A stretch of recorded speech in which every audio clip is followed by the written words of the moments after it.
O Senhor esteja convosco. Ele está no meio de nós. Proclamação do Evangelho de Jesus Cristo segundo Marcos. Glória a vós, Senhor.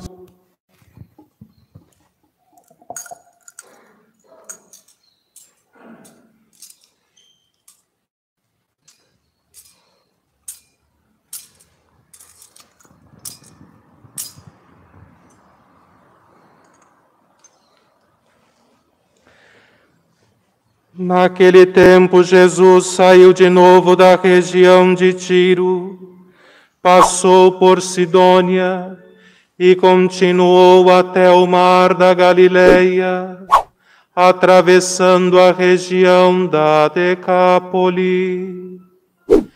Trouxeram então um homem surdo que falava com dificuldade e pediram que Jesus lhe impusesse a mão.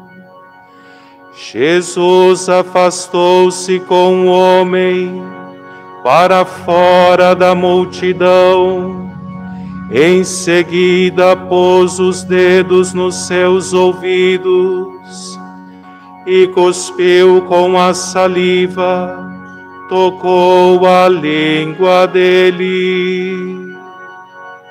Olhando para o céu, suspirou e disse: Éfata, que quer dizer abre-te.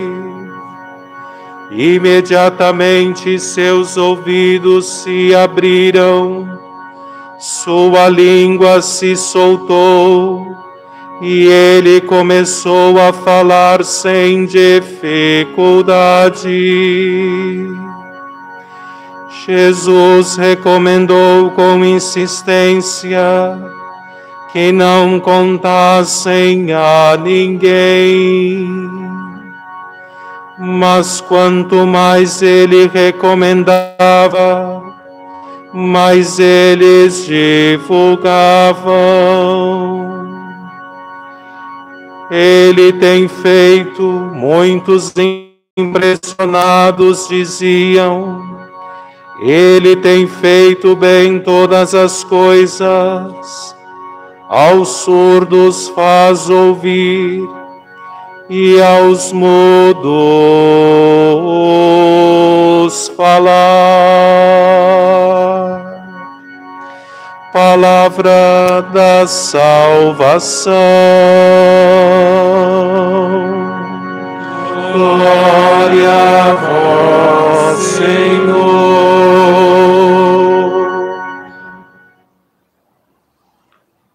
Que as palavras do Santo Evangelho perdoem os nossos pecados. Amém.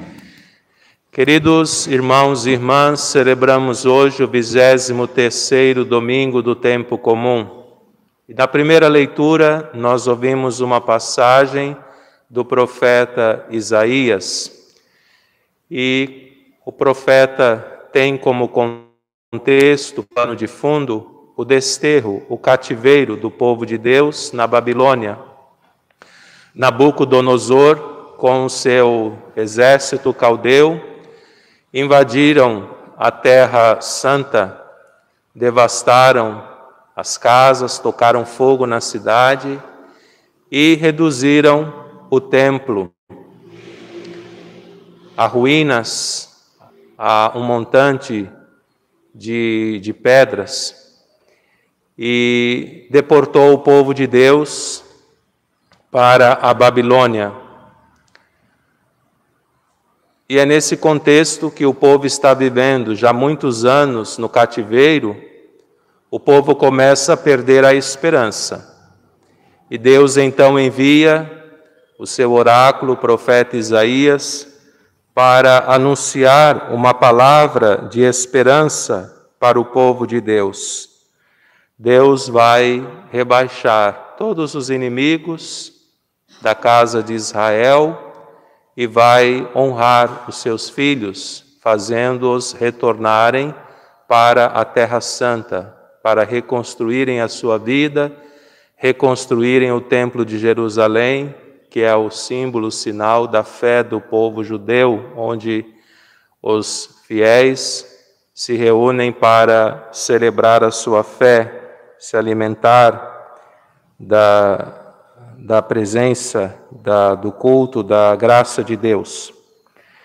E então o profeta Isaías mostra alguns sinais que acompanharão este momento.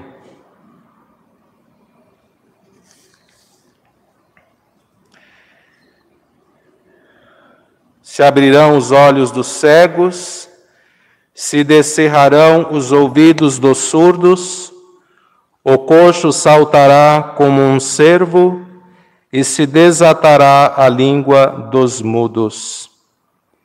E Deus vai preparar um caminho fértil, um caminho transitável para o seu povo. Brotarão águas no deserto. Sabemos que é difícil encontrar água no deserto, mas Deus vai providenciar água no deserto. Jorrarão torrentes no ermo, a terra árida se transformará em lago e a região sedenta. Queridos irmãos, perceberam que essas palavras do profeta Isaías foram um prenúncio para a chegada de nosso Senhor. A chegada de nosso Senhor, a encarnação, a chegada do Messias é acompanhada por esses sinais, por isso chamados sinais messiânicos. E no Evangelho de hoje, nós percebemos claramente a realização de um desses sinais. O surdo que passa a ouvir, o mudo que tem a sua língua desenrolada, desimpedida para cantar, para se comunicar, para louvar as maravilhas do Senhor. São Marcos nos diz que após ter libertado uma endemoniada, uma mulher que estava sofrendo pelo espírito impuro, nosso Senhor volta para o mar da Galileia. E ali apresentam um homem surdo, tartamudo, um homem que falava com dificuldade. E nosso Senhor então tira esse homem do calor, do meio da multidão, leva-o para um lugar à parte e o cura. A cura é acompanhada de alguns sinais, contrariando até mesmo a prática de nosso Senhor, que apenas pelo poder da sua palavra cura imediatamente. Mas precisamos entender que por trás desses sinais estão significados muito importantes, não são significados banais. Por isso que São Marcos frisa as etapas assim muito bem. Então retira este homem dentre a multidão. Já nos dá assim um exemplo de humildade. Nosso Senhor evita os espetáculos, o exibicionismo. Nosso Senhor é por excelência humilde. Como vai dizer o apóstolo São Paulo na carta aos Filipenses, ele se rebaixou, ele se esvaziou, ele sendo de condição divina, se fez homem, se desapegou de todos os seus atributos divinos para morar no meio de nós, para se fazer carne como nós, se fazer homem como nós, exceto no pecado. Então, o Senhor toca os ouvidos daquele homem. Depois, pega a sua saliva e toca a língua, a boca daquele homem. E diz uma palavra no seu idioma, Éfatá, que quer dizer, abre-te. E imediatamente, aquele homem teve os seus ouvidos descerrados, a sua língua se soltou e ele começou a se comunicar, a falar sem dificuldades. A Igreja nos ensina que este dedo de Deus é o Espírito Santo. Esse dedo que toca Os ouvidos do surdo é o Espírito Santo. O Espírito Santo é identificado como o dedo da destra, da direita do Pai. E a saliva sinaliza, assim, a concentração do respiro de Jesus. Nos lembra uma outra passagem do livro do Gênesis, quando Deus criou um boneco do barro, quando Deus criou Adão, soprou sobre ele, lhe deu o espírito, lhe deu uma alma, lhe deu o hálito, a vida. Assim também nosso Senhor, ao pegar a sua saliva, ou seja, a sua respiração concentrada, ao inspirar, como fala o Evangelho de hoje, Jesus se volta para o Pai, para o céu e inspira, e nosso Senhor então confere àquele homem, aquele mudo, surdo mudo, o seu espírito, o liberta.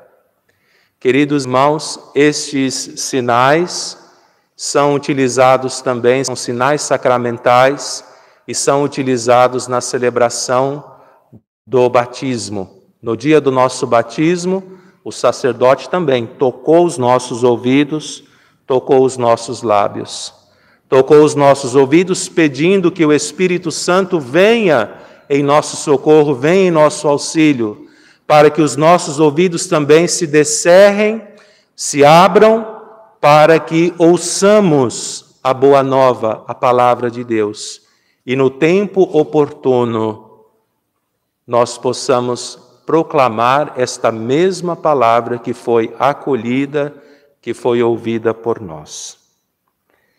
Ele tem feito bem todas as coisas, aos surdos faz ouvir e aos mudos falar. As pessoas impressionadas divulgavam muito o fato. É a alegria da comunidade. Devemos sempre nos alegrar. Por isso que a celebração do batismo, a celebração dos sacramentos, é recomendável que se faça na celebração da Santa Missa, porque não é só uma festa para a família do candidato, do neófito, do novo filho de Deus, mas é uma festa para toda a comunidade. Então a comunidade se alegra porque aquele homem não se comunicava, aquele homem estava impedido de se comunicar. E agora, pelo poder de Deus, ele pode se comunicar, ele pode estabelecer um contato com os seus irmãos e, mais do que isso, pode ouvir e cantar, entoar, louvar as maravilhas de Deus. Peçamos nesta Eucaristia que o Senhor também toque os nossos ouvidos, toque os nossos lábios, toque o nosso coração, muitas vezes empedernido, endurecido, para que nós também proclamemos, cantemos as maravilhas de Deus. Hoje, o Senhor deseja que nós sejamos a continuação da sua vida no meio do mundo. O Senhor deseja que nós sejamos os seus braços, as suas pernas, a sua voz, a sua boca para a humanidade. Ele poderia fazer tudo sozinho, mas Ele deseja contar conosco. E a segunda leitura de hoje, a carta de São Tiago, denuncia um pecado presente na comunidade, provavelmente Jerusalém. É bem possível que São Tiago tenha escrito para a sua comunidade, e esta comunidade seja Jerusalém, um pecado triste, que é o de acepção das pessoas, divisão, separação, discriminação. E Tiago vai dizer, será que está certo dizer ao irmão, porque tem um anel de ouro no dedo, vem aqui, senta nesse lugar de destaque, e olhar para aquele que está com uma roupa surrada e dizer, você fica em pé, fica num lugar inferior? Havia, infelizmente, esse péssimo costume na comunidade de Jerusalém. E pode ser que também aconteça entre nós. E é muito triste quando isso acontece, sobretudo dentro da igreja, porque é o lugar que não deveria existir. É o lugar onde se escuta a palavra de Deus, onde somos iluminados por esta mesma palavra e não pode haver divisões.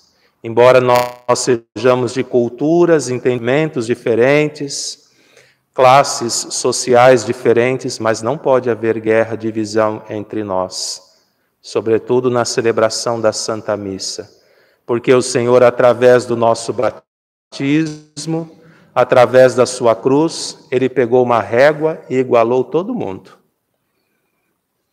Não existe diferença para o Senhor.